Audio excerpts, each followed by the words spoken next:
High School and Maruoka High School. Today, we'll be talking about the most common types of cybercrime that Taiwanese or Japanese teenagers easily fall victim to. Speaking of cybercrime, do you know the K-pop band BTS was attacked with 41,000 emails with false accusations and malicious comments? If you think only public figures are subject to cybercrime, then you're wrong. Actually, people in general are as vulnerable as those celebrities. But will there be a certain cybercrime type that Taiwanese or Japanese teenagers easily fall victim to? Our presentation is to explain the relevance of the type of cybercrime to Taiwanese and Japanese students.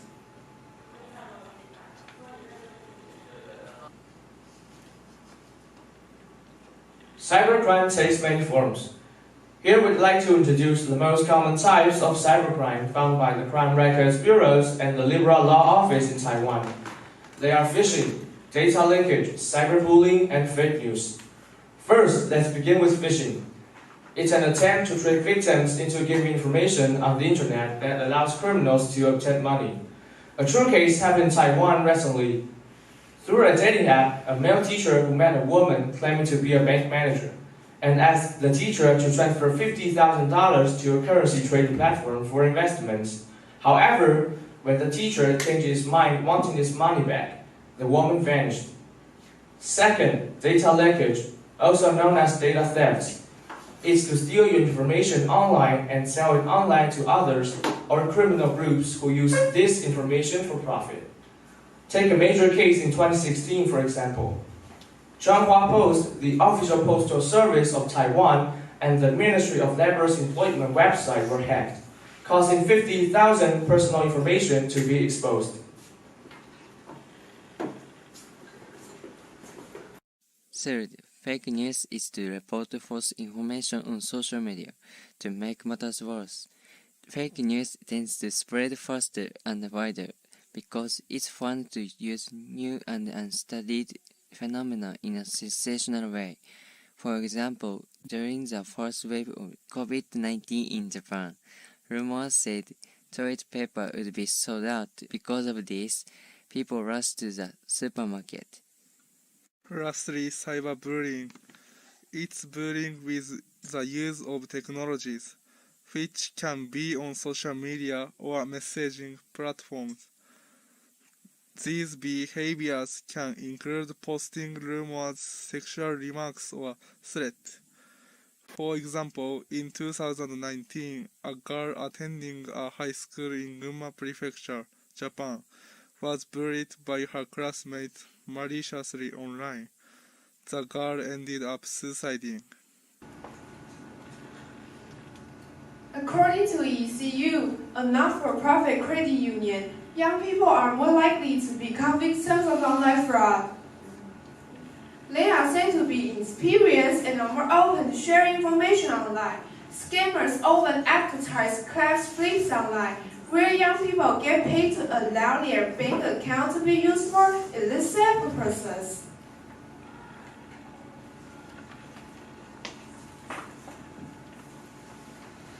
Recently, we've conducted a survey among Fucheng and Maruoka High School students. We have acquired 100 responses from 10th graders from both schools. Well, we have come up with two findings. First, when Japanese respondents were asked which types of cybercrimes they have experienced, data leakage jumps at first place for Taiwanese, and phishing is for Japanese. However, there is a sharp difference when it comes to data leakage, which is ranked at first place among Taiwanese respondents, but last place in Japanese counterpart.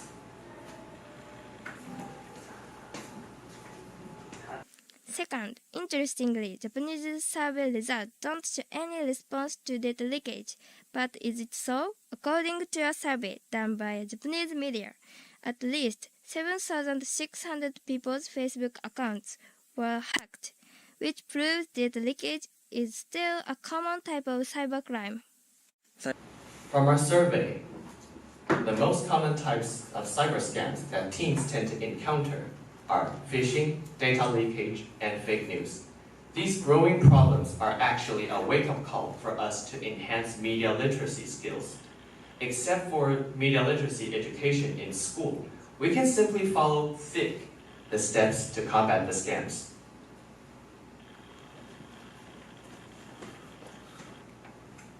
And then I'm going to introduce what thick is. Check the source of the information. Headline matters. Don't just look at the title. Take time to read the content.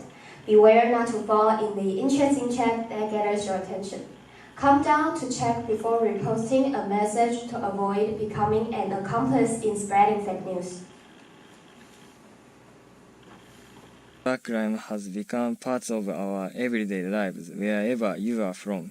It's become commonplace to hear that millions of private records have been disclosed only by raising our awareness of the potential threat.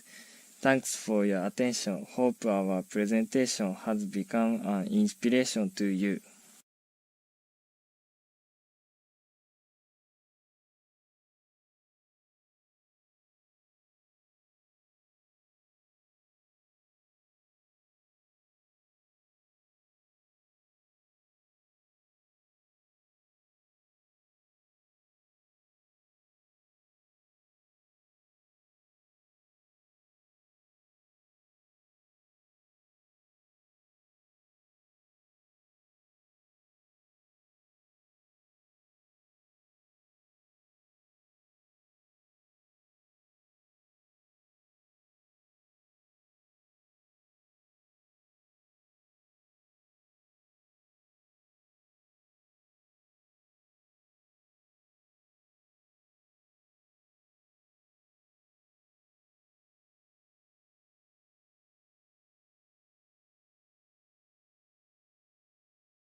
Okay, when?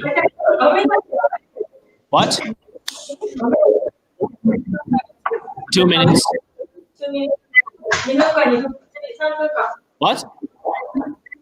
3 minutes. Okay, 3 minutes.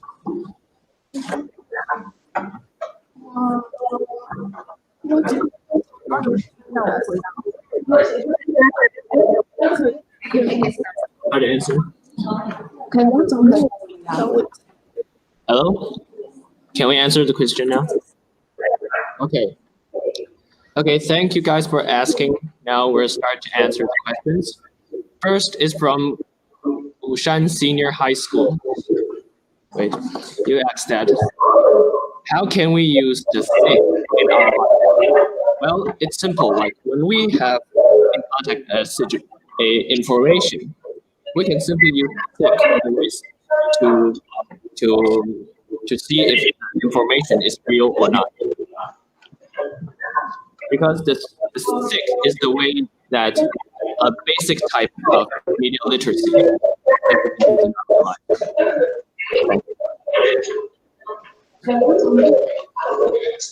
Hello? Okay. Thank you guys for asking. Now we're starting to answer. First, Shan Senior High School. How can we use this thing?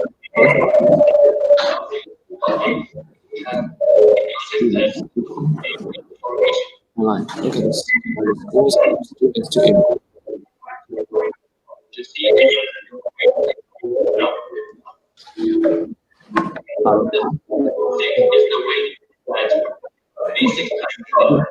Now, Ask questions. now, please the Japanese students answer the questions. Thank you for asking us questions. I'll answer the following questions. Which type of cybercrime do you think Japanese students are more likely to fall for? Fake news or cyberbullying? I think we high school students are more likely to fall for cyberbullying. We find it easier to express ourselves on SNS than in the real world. So then we upload our picture or private information on SNS with some people speak it of us and leave some comments, and anybody can see the comments and anybody can spread the comments all over the world and cannot comment, which sometimes feel bullied.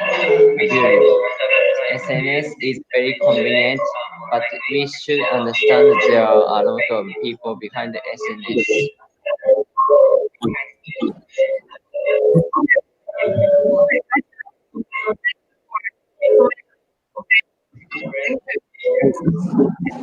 Thank you. Thank you.